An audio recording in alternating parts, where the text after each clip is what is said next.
Dan saya Yudita Ena, dan saya Nurhani, dan saya Kristina.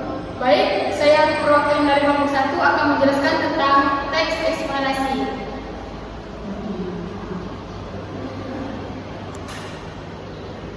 Pengertian teks eksplanasi. Menurut Isnatun dan Farida tahun 2013 halaman 8 dalam bukunya yang berjudul Mahir Berbahasa Indonesia menyatakan teks eksplanasi adalah teks yang menjelaskan tentang proses terjadinya atau terbentuknya suatu fenomena alam atau sosial. Artinya, teks eksplanasi menjelaskan tentang proses terjadinya suatu fenomena dari awal hingga akhir. Ciri-ciri teks eksplanasi. 1. Informasi yang dimuat berdasarkan fakta atau faktual. Yang kedua, hal yang dibahas yaitu suatu fenomena yang bersifat keilmuan atau berhubungan dengan ilmu pengetahuan. Yang ketiga, sifatnya informatif dan tidak berusaha mempengaruhi pembaca untuk percaya terhadap hal yang dibahas. Yang keempat, fokus ada hal umum generik, bukan partisipan manusia, contoh tsunami, banjir, gempa, bumi, hujan, dan lainnya. Struktur teks eksplanasi.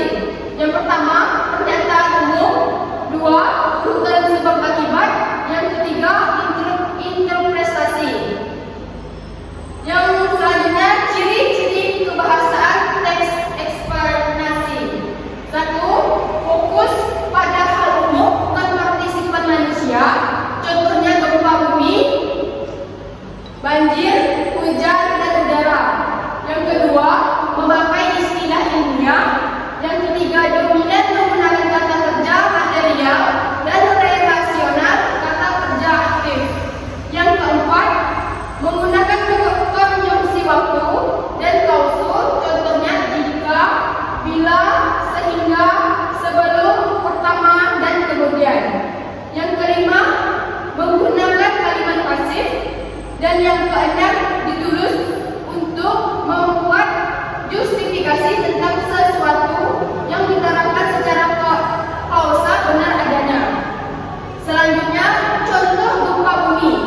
Pernyataan umum, gempa bumi adalah munculnya suatu guncangan yang disebabkan oleh pergerakan bumi, lapisan batu bumi.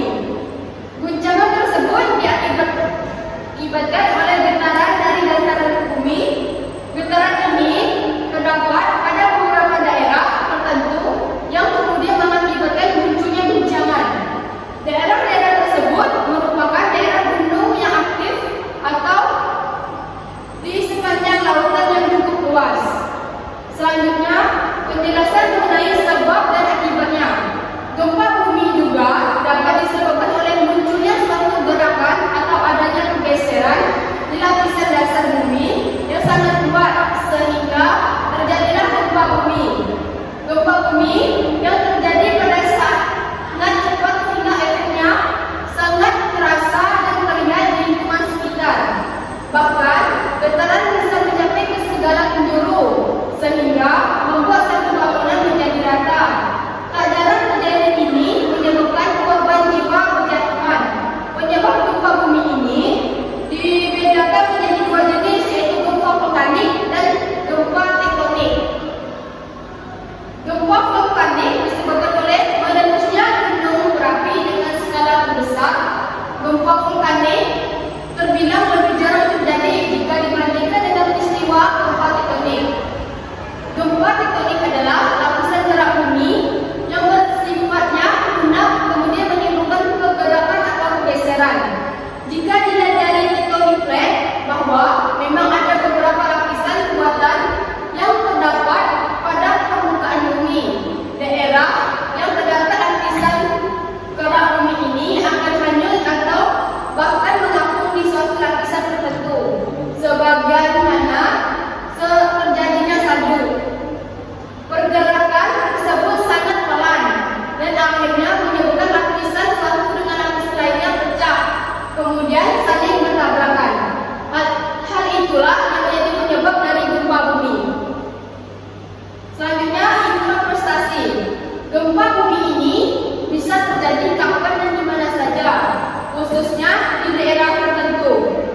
Contoh